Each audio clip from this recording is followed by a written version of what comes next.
From Connecticut Public Radio, this is Disrupted. I'm Kalila Brown-Dean. Hanging out by the pool can be a great way to spend some free time, but with any activity, it's important to understand how to do so safely.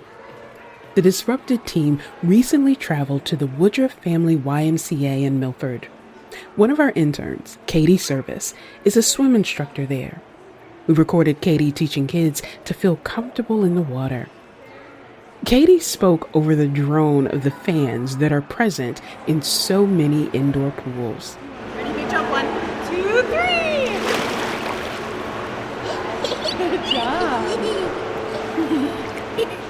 There was so much joy in the pool.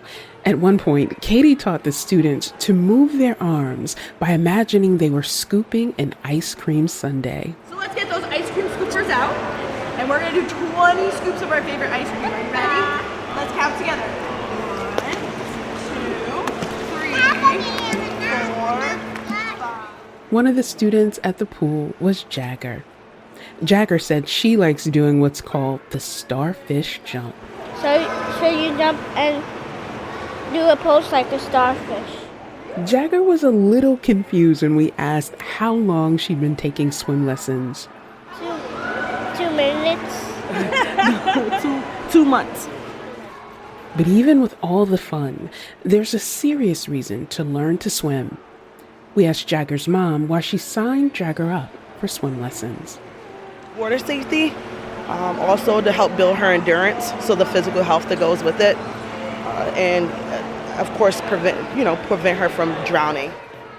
According to the CDC, there are over 4,000 unintentional drowning deaths in the United States every year, and around 850 of those deaths are for people younger than 18. The numbers look different across various demographics. For example, Black children ages 10 to 14 are nearly 4 times more likely to die from an accidental drowning than white children of the same age. This hour, we're talking about how water safety can save lives, especially in underrepresented communities. Later in the show, we'll learn about a local program that offers adaptive swim lessons to neurodivergent children and adults. But up first, Diversity in Aquatics. It's a nonprofit organization promoting water safety and inclusion. Dr. Miriam Lynch is Executive Director of Diversity in Aquatics, and Dr. Angela Beal Tawfiq is Board Chair of Diversity in Aquatics. She's also Associate Professor in the College of Education at Rowan University. It's wonderful to have both of you joining us today. Thank you. Thank you for having us. Miriam, I want to start with you. What is the role of swimming or having access to the water been for you that led you into this work? I started swimming and learning to swim in Saudi Arabia, of all countries, when I was age of 4. And swimming has taken me around the world. I was part of a military family, and it took me all over the world, and it took me all the way to Howard University, where I had the fortunate ability to be able to join this Division I team that was an HBCU, and shining the light on swimming and diving and the college sphere, and then on to the work that I do now with Diversity in Aquatics. Is that it really became a mission. As a part of what I've done. I've had such a great journey with swimming, but unfortunately, doing research and working with people like Dr. Beal Tawfiq and many others who are doing great research in this field, we know of the disparities. Let me come to you, Angela. What is aquatics and water? What does that mean for you? For me, what brought me to water is, I would say, and everyone who knows me knows this, I'm North Philadelphia born and raised, in the swimming pool is where I spent most of my days. And I actually had the opportunity to have access. My sister and I found PDR, Jim Ellis, who is a nationally recognized coach right here in Philadelphia, African American coach. And the great thing about it is that there were many here in the city at the time called Philadelphia Parks Department of Recreation. And so because of his vision and dedication to provide access to learning to swim, to resources to keep kids safe, That programming saved my life.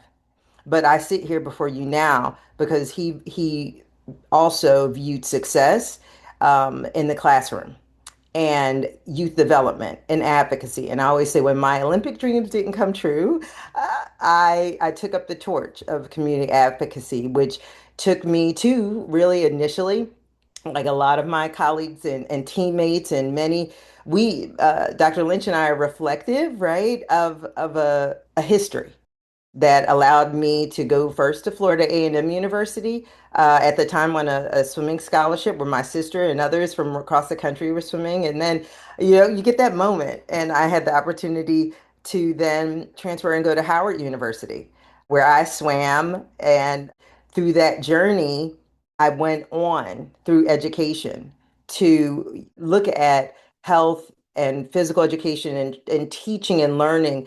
And for Miriam and I, just to share a little tidbit, we're sister friends, right? We're sisters. It's not even. We met each other in our 6 degrees of separation on Howard University's pool deck. I, at the time, was a graduate student studying and doing all because swimming allowed me to be there for a scholarship. And Miriam was an incoming freshman. And little did we know that we be have the opportunity to be what I consider, change agents. Miriam, let's talk about the work, how you do the work and the why behind the work. What I just heard from Angela, I heard Florida A&M, I heard Howard. We're not going to get into the debate today over which HBCU is the best. And I know that, if you didn't go to one of those particular schools that should not be named, you're not allowed to talk about it, right? But I say that not just in jest, but because it speaks to the power of organizations and institutions that are embedded within community, that have a different level of community trust and can address problems or opportunities in a holistic way that sees, for example, education being tied to this life-saving skill, that can understand that if you can have one young person involved in a program, you now have the opportunity to affect an entire family or an entire community. How then does that ethos and that positioning shape both the founding of diversity in aquatics and now what is your multi-year history of the work? Tell me about that. We have said constantly as an organization that the box was not created for us. We've got to go out and create our own box. We've got to bring our own table and chair to this work. And it's taking a lot of learning from different organizations who are involved with us to understanding the lens in which we bring to this aquatic space, because we don't see communities as what is traditionally seen in aquatics as an individual issue when it comes to public health and these disparities that we see in aquatics. We don't see it as just starting with water safety or starting with learn to swim. We see the whole ecosystem that needs changing to making this work for our communities, because you mentioned majority of our board are HBCU graduates. Majority of our board are top leaders in their field. They have worked with communities, they worked alongside communities, they are from the community. And this isn't just something to go in and save and do statistics and do a picture and checkbox. It's more than that. These are saving, as Dr. Beal Tafik said, not just our communities, but our brothers and sisters, our families, our aunts, our uncles. This is what the work means to us, and seeing that and being a change agent. So when you talk about how we've been able to do this, again, we see that whole ecosystem. It's multi-sectoral, it is multifaceted, it is seeing our communities and what they already have as gifts and talents and assets within those communities and meeting them where they're at. That's why we are so successful in what we do, but it takes a lot of hard work as a part of our organization, because there's not one way. A lot of times when we work with organization, it's like, oh, okay, what's the solution? Just tell us what the solution is, and we can fix it. And it's not that way, because we are changing generational mindsets. We are also introducing history into the work because we know that from the diaspora that we have a rich history. Our communities have a rich history that's tied to water that has been taken away from us. And that's how we start with it, right? We start with the rich history that we come from the water, that we are the water, that water is part of our culture. But then we also go in meeting communities at where they're at is because we have three pillars that we talk about. We start with education. Let's first educate ourselves on what the community is needing while we are educating the community about what we know about our field of aquatics. Then we also go into what supports are needed, what supports are already there in a community, but what supports can we provide as far as resources and more into that community, and then promote. How do we celebrate communities at where we're at, where they're at, and then how do we also promote and celebrate the work that's being done in this field? And so for us, it's all about those different ties, and it may be so different in each community. That's what is so amazing. What's being done in Florida and what we're able to do in Florida is much different than what we just got done in California. What's different in Detroit or here in DC, and as Dr. Beal said, she's in Philly. Each of us, that's why we have to know our communities. We have to sit down with our communities, and we have to be able to learn from our communities to know what is needed and what are different places that we can be involved to support and help. That's the only way we're going to be able to make change in this. And it looks differently wherever you're at when it comes to aquatics, because it just is, it's everybody has a different relationship to water. Let me take a step back here based on what you've just said, because I don't want to assume that all of our listeners are aware of some of those disparities, because I imagine some people would say, well, water safety is important for everyone. Why is this an equity issue? Or why do we need this opportunity to see how different communities, how they have different relationships with water, different points of access, and why this is necessary? I shared with our team as we were preparing for this show, that I grew up in a community in Virginia where when the integration laws came down that you had to integrate all of the public spaces, the city decided that instead of integrating the public pools, it would fill them with concrete and close them. So no one had access to those pools. And it took decades to have another municipal pool. And even then, that generational understanding of space and place had an impact on who had access. Angela, talk to us about some of those disparities and what you see, not just in the statistics, but the experience of why we need to name this as a challenge to public health and why the work you all are doing is a part of addressing it. Drowning is actually a global neglected public health threat. So let's include and bring everybody to the table. In our country, yes, the who, what, where, when, why, and how also impacts everyone. It's something that touches everyone, but it also touches everyone in different ways. When we're talking about these numbers, when we're talking about it from a public health issue, you're talking about who, like I said, who it impacts. Well, it impacts children. It impacts adults. It impacts youth. And so it's important that we understand that it really is a public health issue because we're talking about unintentional injury deaths. When drowning occurs, most of the time that occurs, it occurs when someone was not expecting to be around a body of water. So if we help the very large communities, and when we're talking also about communities, we also understand we can't just talk about it from recreation, but we're talking about it with doctors. We're talking about it with policies that impact it, like you said before. We're talking about it in terms of the GDP, right? The cost of life and what that does in a community. And so that is why it's a public health threat and a neglected one. Because then when we're talking about it from the lens of disparities, you have to think about diversity is what we look at diversity is what makes us and creates the value. But in our country, we cannot ignore the historical ties of racism and how the foundational elements of how our country has been established in terms of how we are all sitting here today. The realities are learning about our histories, learning about the structures. When I say GDP, the gross domestic product, the African American experience in our country is one that is tied to commerce.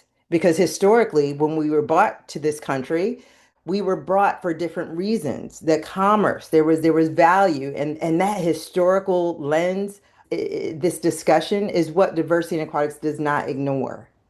And so when you're talking about the cost of life, the cost of children's lives, children ages 1 to 4, where they drown, it's the leading cause. But where do they drown? They're in private pools.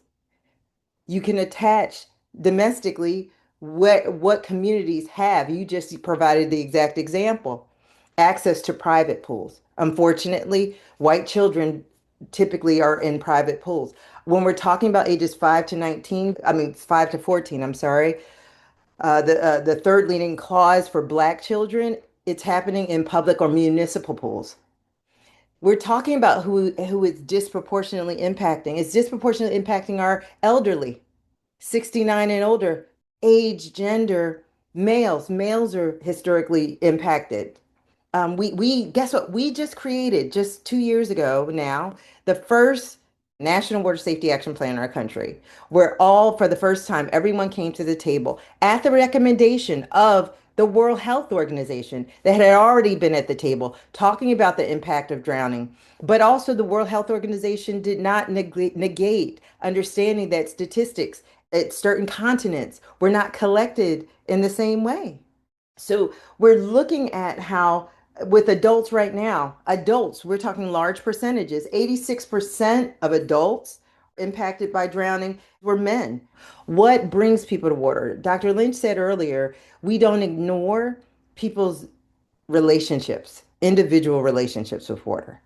We're not going to tell you that learning to swim is going to resolve your social existence. And so meeting communities where they are is very important. Right now in communities, for example, we lost Malcolm Jamal Warner to drowning. Right now, the discussions around Nolan Wells are people reported immediately drowning. The narratives of trauma around water, the history from the continent through the diaspora to the history of the weaponization of water in some communities. That's what we're talking about when we're talking about it in that lens. That was Dr. Angela Beal Tawfiq, Board Chair of Diversity in Aquatics, and Dr. Miriam Lynch, Executive Director of Diversity in Aquatics. Coming up, we'll hear more about their important work. These two leaders will talk about what people can do if they want to see changes in the world of aquatics. All of us have a different relationship with water, and all of us can be a part of the change we want to see when it comes to aquatics. And we'll hear about a local group providing adaptive swim lessons. Everyone should have equitable access to swim lessons. This is a life-changing skill that can save these children's lives. This is Disrupted. We'll be right back. Welcome back to Disrupted. I'm Kalila Brown-Dean. This hour, we're talking about water safety. We've been speaking with leaders from Diversity in Aquatics. It's an organization promoting water safety and inclusion in aquatic spaces. We're still joined by Dr. Angela Beal Tawfiq, Board Chair and Director of Education and Research at Diversity in Aquatics. And Dr. Miriam Lynch is Executive Director of Diversity in Aquatics. Here's more of our conversation. I'm based here in Connecticut, which is a state that is beautifully surrounded by water. And yet many people, not just young people, people who live in urban centers, don't have access to the beaches because of restrictive zoning and access, or they have to pay an exorbitant parking fee to have access because it is another barrier that has been used to restrict access and then keep that access to those who already have wealth It reminds me that the work of your organization, yes, it's about swim safety, life saving, raising awareness, but you are also promoting broader systemic change of, yes, we can get people to be more confident swimmers or get them into the water. But you are also looking at how you create opportunities for certified lifeguards and swim instructors and aquatics directors who can spread this work even more and affect more people to bring them into why we should pay attention.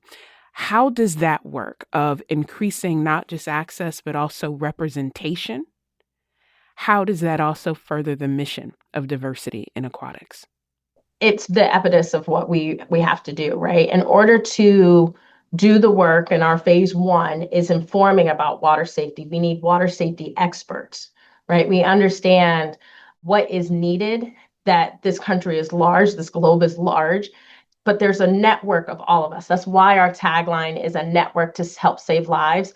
Whether you are a scuba diver, a firefighter, all of us have had a different relationship with the water, and we can tag into that to be now ambassadors to the message of water safety. So we encourage that and we promote that within communities as part of first our messaging of water safety.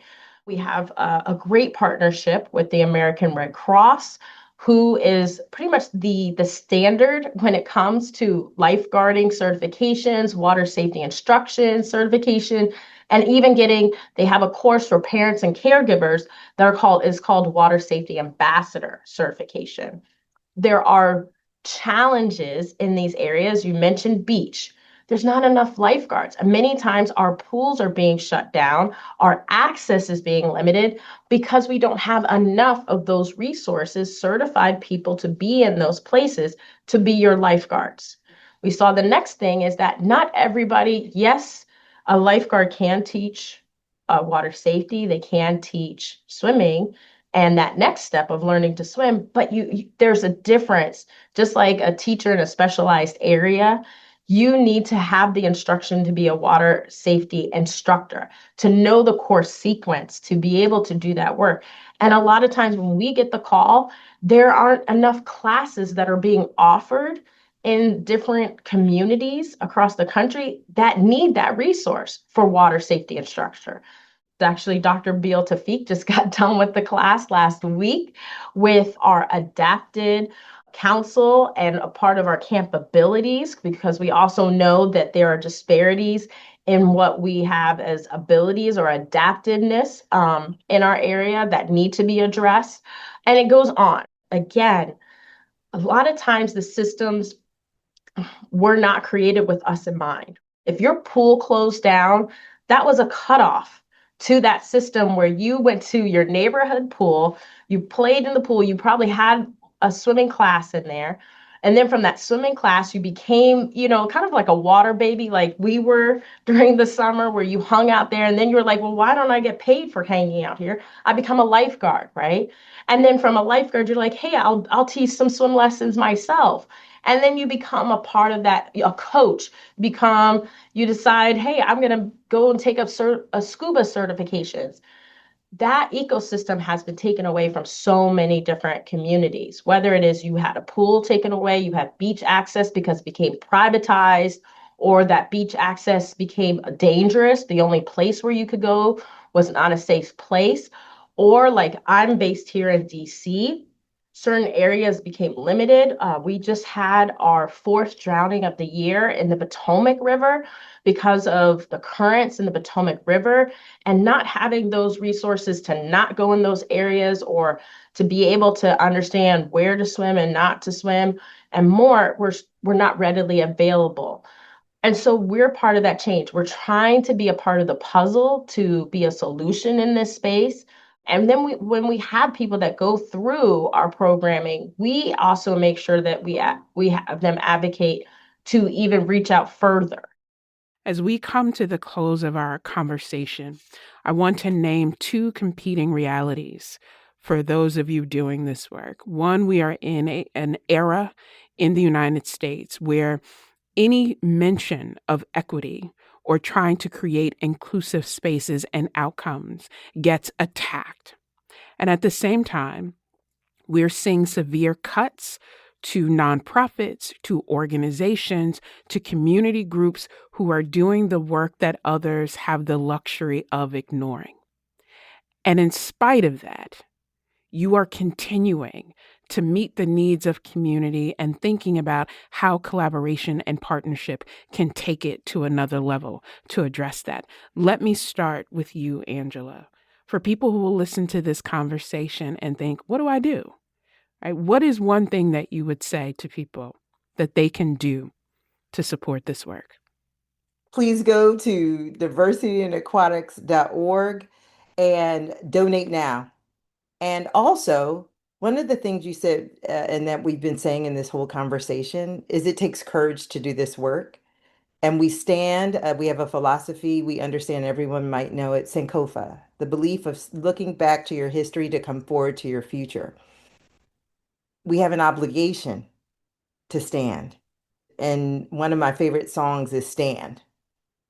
When you don't know what else to do, you just stand. And so we're asking people to stand in this space right now. Do not fear the diversity and the uniqueness of you. Do your work. Miriam, to you, how can people support? I'd say first start off with our website. We have a membership as a part of our website, and that is a way that you can get informed of the opportunities that are happening in your communities, as well as connect with other members that are in this space.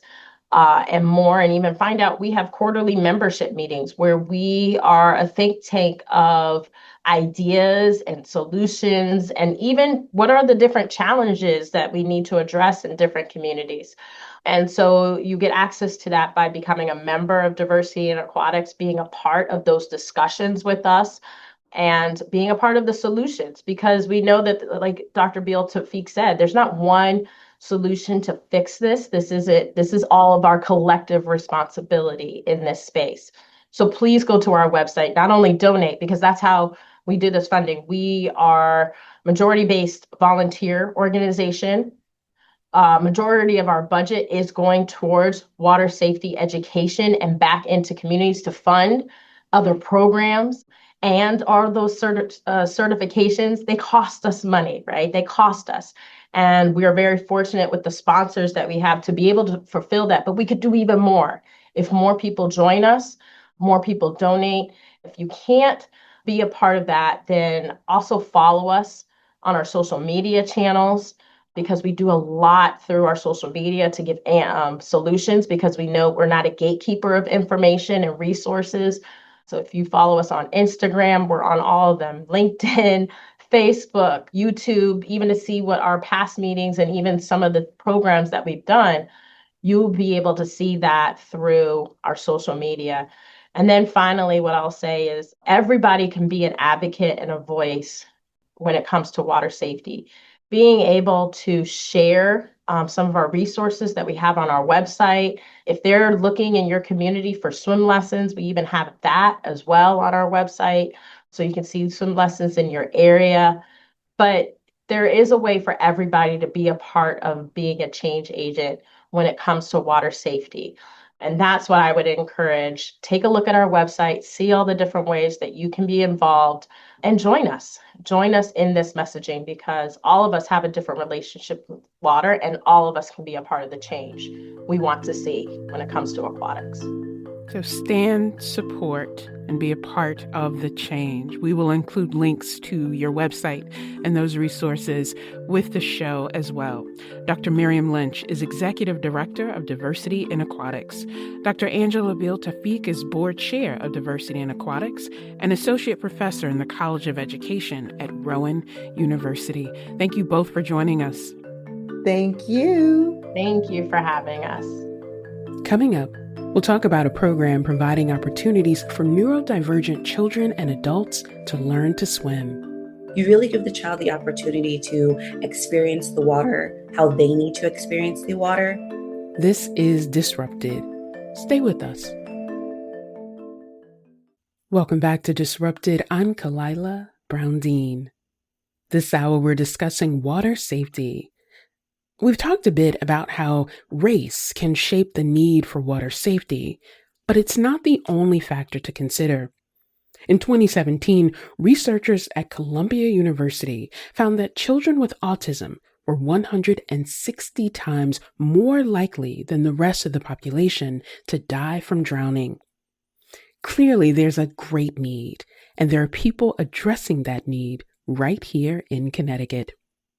Joining me now is Karen Reno, aquatic occupational therapist and owner of Healing Waters LLC. Healing Waters is a Milford based group bringing occupational therapy techniques into the pool. We're also joined by Diamond Leroy, occupational therapy assistant and registered behavioral practitioner. Diamond is also part of Healing Waters. It's great to have both of you on Disrupted. Thank you for having us. Yes, we're excited. Before we talk about the work that you do, because it is so important, the work that you are both doing, I always like for our listeners to hear more about the people who are leading that work. And so, Karen, I'll start with you. What is the role of swimming or aquatics in your life that led you into this work? I started actually very early as a child, having the awareness and understanding how healing the water can be. And that really started my journey at an early age. I did have challenges with sensory processing issues and physical issues that hindered me, where I was not able to participate in a lot of physical sports. But swimming was always my outlet, and that's where I was able to actually participate in an exercise and an activity that really fulfilled me in many ways. From then, I took that piece with me and my love of working with children to being an aquatics director at a YMCA, where I learned how wonderful this nonprofit organization was. This led me to becoming an occupational therapist and working with children of all neurological and physical disabilities in the water. And that's where I found my passion. So it started very early, and I just followed my own journey. Diamond, what about you? What is the significance of water or aquatics for you? I met Karen when I was a junior in college, interning for a not-for-profit. And Karen introduced me to the importance of water and just how it can be a tool for children with different abilities.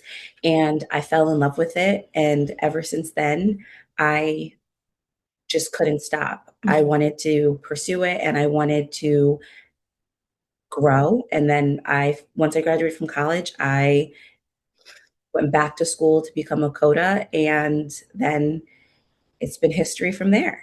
Yep, she's been my girl. We've been a team. I couldn't do this without her.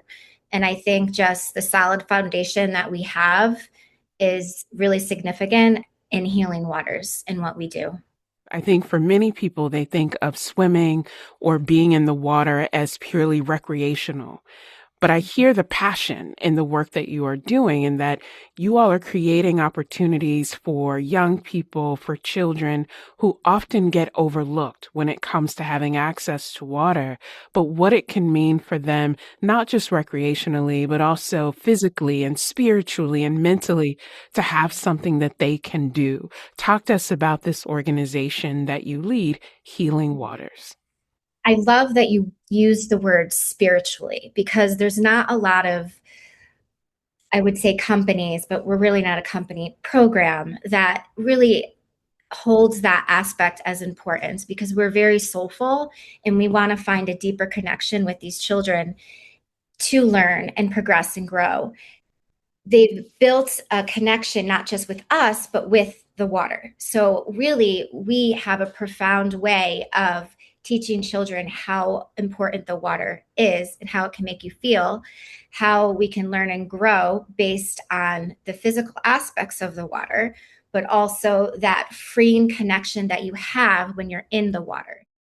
Diamond, I think a lot of people take for granted the what this work is and why it is so important because perhaps they don't have a family member who needs this kind of access and support, so they just don't think about it.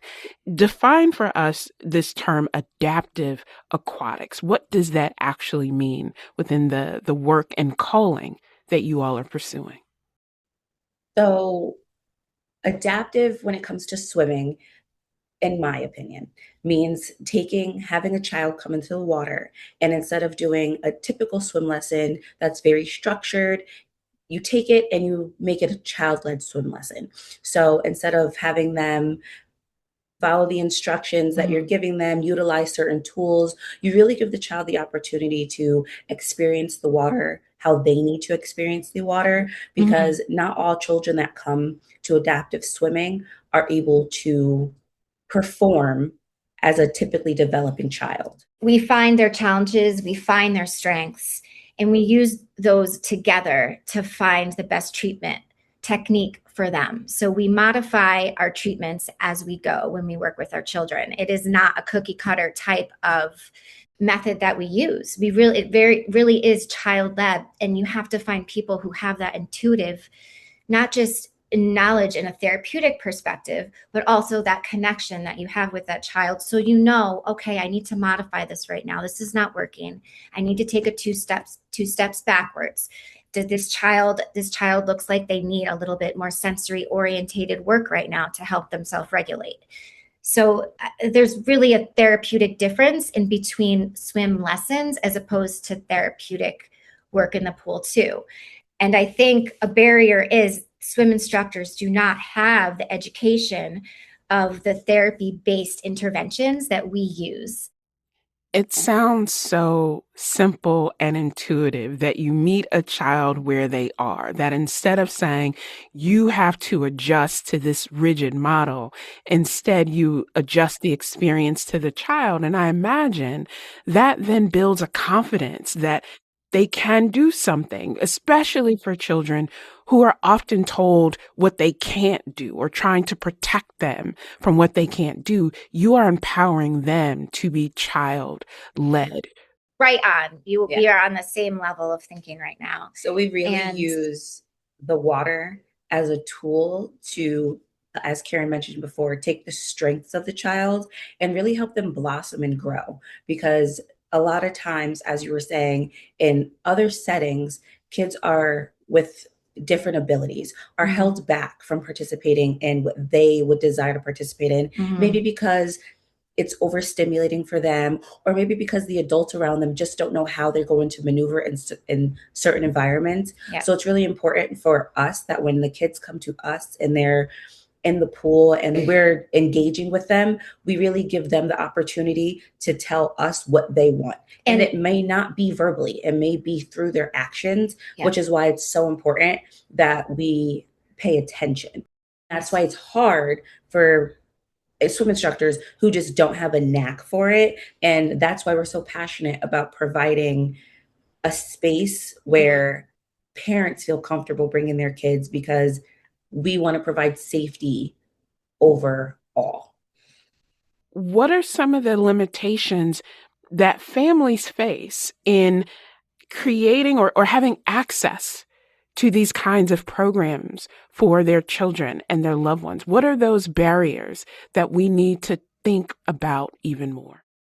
Another one of our goals is for a child to learn how to be an independent and safe swimmer. The number one cause of death for children with autism is drowning.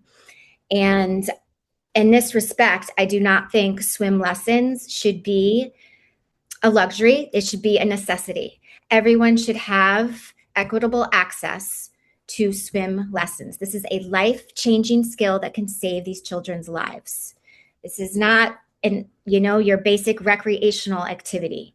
So I think that's where we need to start to help build awareness there. And then maybe, hopefully, we can reach other steps to help provide the resources to find equitable access, grants, funding. People deserve to learn this life skill and carry it through them without their life. We've met many adults through our program who do not know how to swim. And sometimes that's where it starts there. Yes. So it really is a huge barrier right now. I've tried to work with nonprofit organizations, Kennedy Center, even the YMCAs, but difficulty providing the resources for me. And it's not about money at all so much with me. It's about finding the right community and circle of people that will work together and stay together. Yeah. There's not consistency. These children need consistency all around, not just from our therapists, not from the teachers, from the family, from the directors that want to start this program. There's a huge turnover. So it's very hard to find that consistency and resources and the people who want to who are passionate about it and want to stay with it and learn and be educated. It's not easy. When it comes to access to water, particularly for families who are concerned about the safety of their young person, that fear can keep them away from the water. And yet we always hear these stories of a child who has wandered off and there's a concern about water on a property. Or people assume, well, we only need to worry about water safety and access during the summer, when year round, this can be a life-saving skill for people, not just young people, but for people in general. Even with all of those challenges and how hard it is there an experience or a story or a person that stands out to you to say, this is why I continue to do this work, even when it's challenging? Our families and children, the way they grow and learn how to build self-confidence, the growth is extraordinary, and it's very rapid too. Once we start in the water, the growth is so quick. Parents are just families are grateful and blown away, like, wow, my child can do this. And in the meantime, these children are being faced with challenges, encouraged with challenges from us, but they're overcoming these challenges. And that's when you see the magic happen. That's when you see their confidence rise. That's when you see smiles and happiness. And that's when you see parents welling up, and you just feel it all. You do. So, I think it's that empathetic compassion, that true connected wholeness that you feel with everyone around you. Diamond, what about you, Diamond? What is it? What is that experience for you? I've had 2 kiddos that I've worked with that really stand out to me. One I've worked with since he was 2. And we had a tough time getting him in the water. Then we would have a tough time transitioning him out of the water. He didn't tolerate the full sessions. And now, almost 2 full years later, he is an independent swimmer. He's safe. He's safe. He'll swim to the side. Yep. He knows his boundaries. Mm-hmm. And parents came to us with the main concern of fear. Yeah. And like, parents aren't strong swimmers, but they know that their child has an affinity towards the water. Like most kids do. They're curious. They want to learn. They want to see what's down there. And it's great. And I always say, get them while they're young. Get them while the curiosity is still there before the fear sets in. Because when the fear sets in, now you have to deal with, one, unlearning that fear and now rebuilding their confidence. So this particular child, not only did he grow leaps and bounds in the water, now his language is starting to develop. Yeah. His attention to tasks are starting to develop. Yeah. It's amazing. And his parents are just so grateful to us. But I look and I go, I'm so grateful for you guys, because it's your carryover at home. Yep. They stop after a while. They're like, oh, my kid's starting to do this a little bit independently. And then they take a hiatus. What are some of those skills that you are seeing people learn in the water that then translate to other parts of their lives? So I will start with a sensory integrative approach. This is an approach that occupational therapists use to help children self-regulate themselves. a lot of children are overstimulated or understimulated, and we have to use these therapeutic approaches to sometimes wake up their body. And once we have them in a regulated state, that's again where learning really begins. And we educate parents to carry over these sensory integrative exercises, activities at home to help with that self-regulation. So we help develop an awareness from the water, having them carry it over at home. From the experiences that we've had and the feedback that we've had, it makes an extraordinary difference in self-regulation and their attention and their learning and their motor development, in their sensory processing skills. On every aspect, this hits, which is very cool also about aquatic therapy, is that it encompasses it all. It's not just one definitive skill, because it takes everything working together to make it right. I can hear the commitment from both of you so strongly. And I think it speaks to why you are the two people who are able to do this work and to push through the difficult times, because you know what it means for the families, for the students that you are working with to do this. Let me start with you, Diamond. What has doing this work taught you about yourself? It has taught me that no matter what, I will persevere. And I'm an advocate. If there's two things that I know that I will do for these children, myself, and whatever child I encounter, including my own, I will advocate for you, and I will always persevere, because there's a lot of kids in these worlds that don't have people that will advocate for them. And there's a lot of parents that don't know how to advocate for their children. And one resource that I will always provide, whether it's in the water or out of the water, are strategies to use with your child and ways that you can advocate for your child in all settings across their entire lifespan. That's one of your strengths. That is Yes. without a doubt one of my strengths. Yes. Karen, what about you? What has doing this work taught you about yourself? Our journey that never ends. We're always growing together, learning together. I have so much faith. We just have to, face our fears and face our challenges. And we're on this journey together.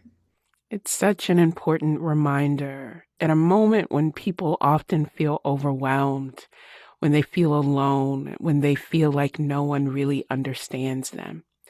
To be reminded that in doing this work in service to others, we also nurture ourselves, and we nurture those bonds in the water that carry us outside of the water. And so we are so grateful to the two of you for sharing that work and for your unwavering commitment to these young people who deserve to have advocates and deserve to have a reminder that someone is rooting for them. Karen Rayno is aquatic occupational therapist and owner of Healing Waters, LLC. Diamond Leroy is an occupational therapy assistant and registered behavioral practitioner. Thank you both. Thank you so much. This episode was produced by our intern, Katie Service. This episode was also produced by Kevin Chang Barnum, Erica McIntosh, and Robin Doyon-Agan. Meg Fitzgerald is our Senior Manager of Projects and Radio Programming. Additional production help came from our intern, Amanda Adams. You can listen to more than 250 episodes of Disrupted in our archive. You can find us on Apple Podcasts, Spotify, Amazon, YouTube, or wherever you get your podcasts. From Connecticut Public Radio, this is Disrupted. I'm Kalila Brown-Dean. Thanks for listening.